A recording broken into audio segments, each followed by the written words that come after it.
In this module, we will be taking a look at some of the highlights from Burnell on the relationship between health and wealth.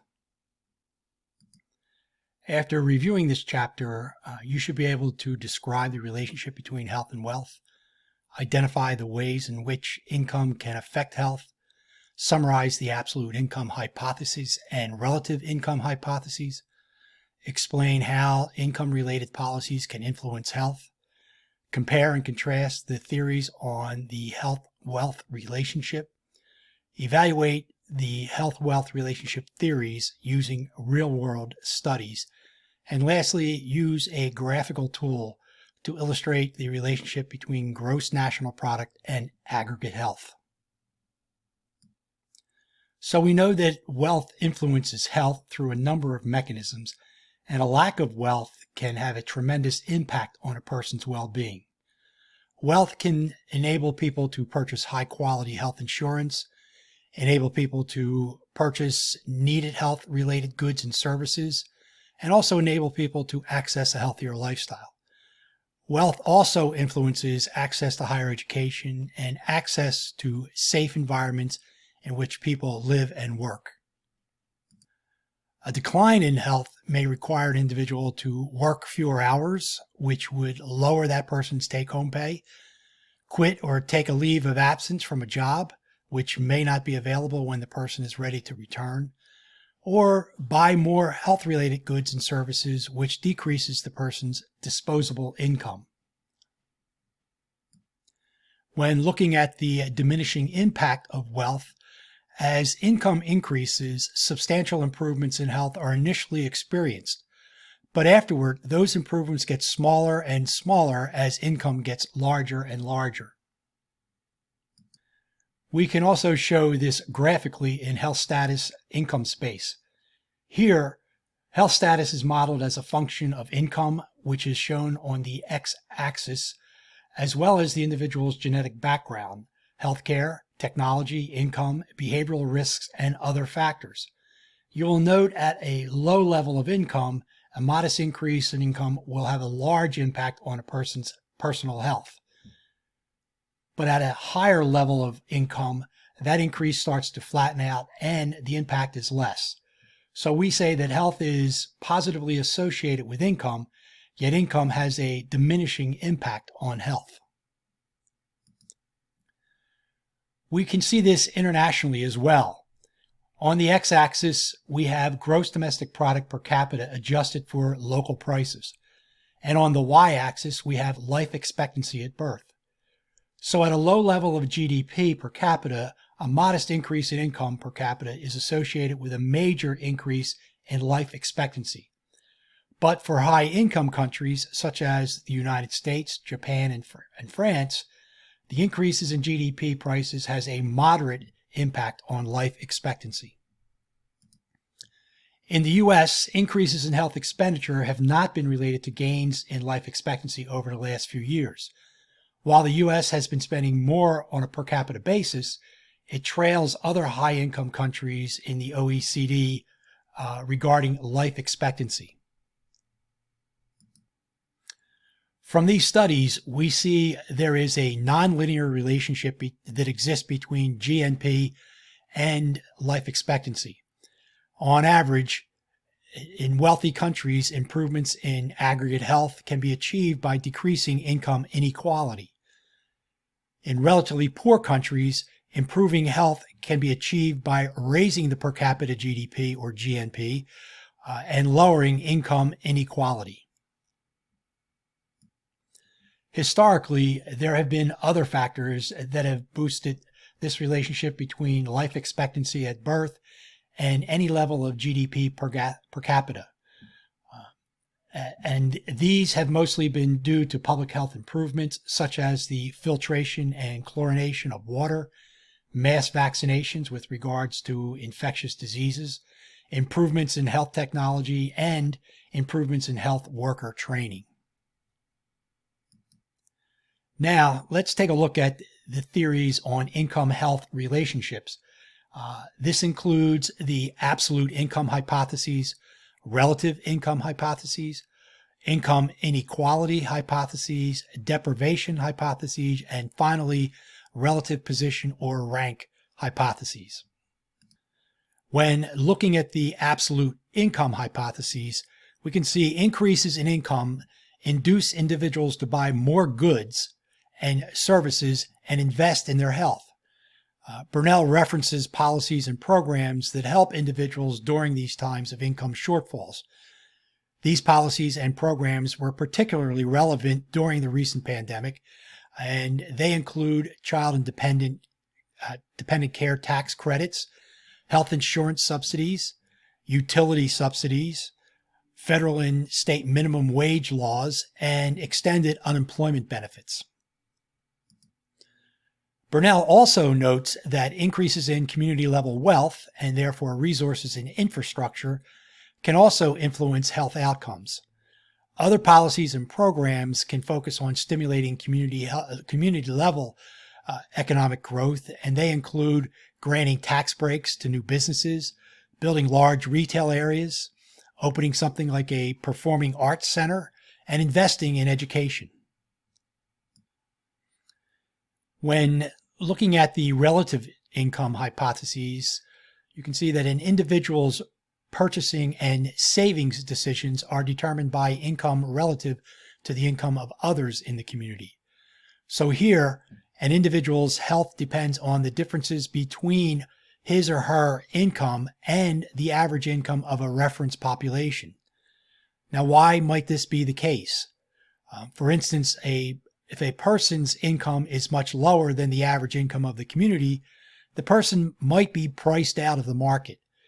For example, it might be unable to afford health services in the home community. And many of the policy and programs aimed at helping individuals during times of income shortfalls could also help those individuals close the income gaps in the community, especially if the funding is well targeted.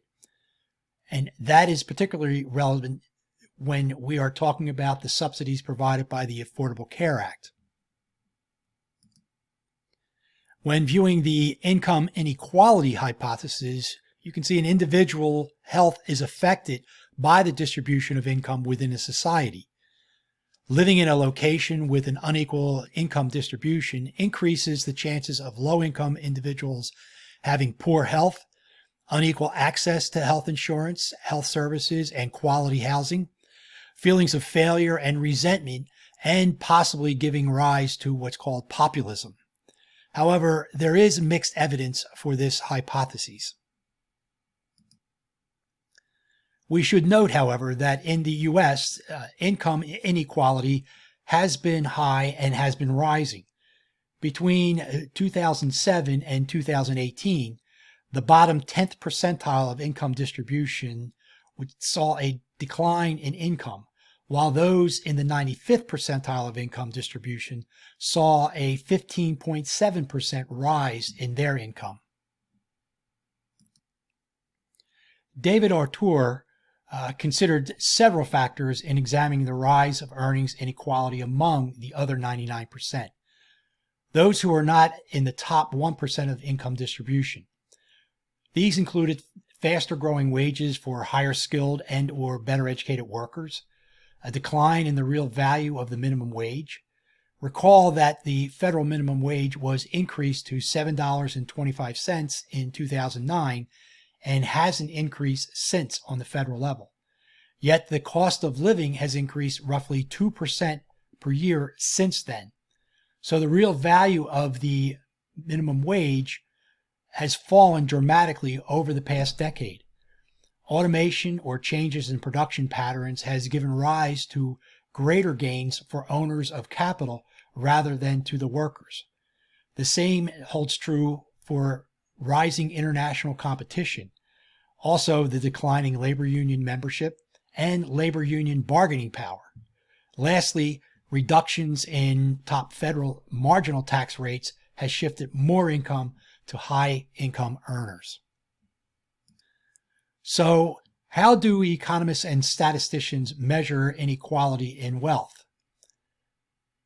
You can measure it one way is using what's called the Gini coefficient, and this is probably the most common method used to quantify the inequality of health at the aggregate level. Ranges from 0, which is complete income equality, to 1, which is complete income inequality. And this can be depicted graphically by the Lorenz curve in the next few slides. In this diagram, we have a graph showing the percentage of income on the y-axis and the percentage of the population on the x-axis. So this line of perfect equality represents a perfect distribution of all income of the economy across the entire population. The Lorenz curve represents the actual income distribution across the population. In this case, we have a relatively equal distribution of income. However, as the Lorenz curve becomes more convex in this space, it represents a relatively unequal distribution of income. In this case, the bottom 20% of the population may be receiving 5% of all the income generated in the economy, while the top 10% may receive anywhere from 20 to 30% of all income being generated. So the Gini index is the ratio of area A to the area of A plus B. So the further the line goes from the perfect equality line, the greater the inequality of income within a given population. The closer the line is to the perfect equality line, the lower the Gini index. The greater curve, the greater the inequality, A plus B, and the higher the Gini index. A Gini index of around 40 would look something like this chart, which is close to what we currently have in the United States.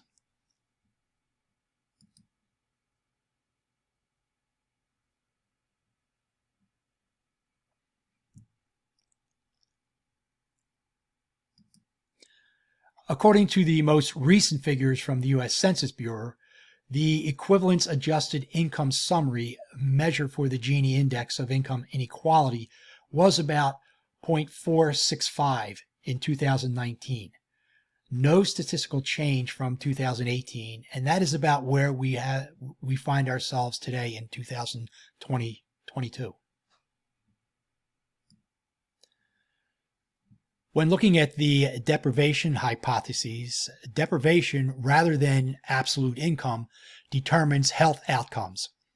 Deprivation occurs when income falls below a critical level. Many social programs, for example, Medicaid, use the federal poverty level as the critical level of income. In 2020, the federal poverty guideline for a family of 4 in most states was approximately $26,200, according to HHS statistics in 2020. While the poverty rate has been falling in recent years to where it is about 10.5 in 2019, more than 34 million people still live under the poverty level. In 2020, this number rose due to the economic conditions and obviously the COVID pandemic.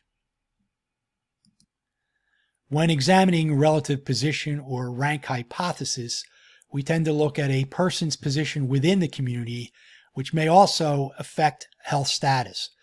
Position refers to such measures as the rank of an individual's earnings in comparison to the income of other community residents, occupational prestige, or family prestige. The Brunel text references what was called the Whitehall study in the UK, which tracked the health outcomes of 18,000 male British civil servants for 10 years, beginning in 1967. Whitehall 2 is a longitudinal prospective study of 10,308 individuals recruited in 1985 and surveyed 11 times between 1985 and the year 2013.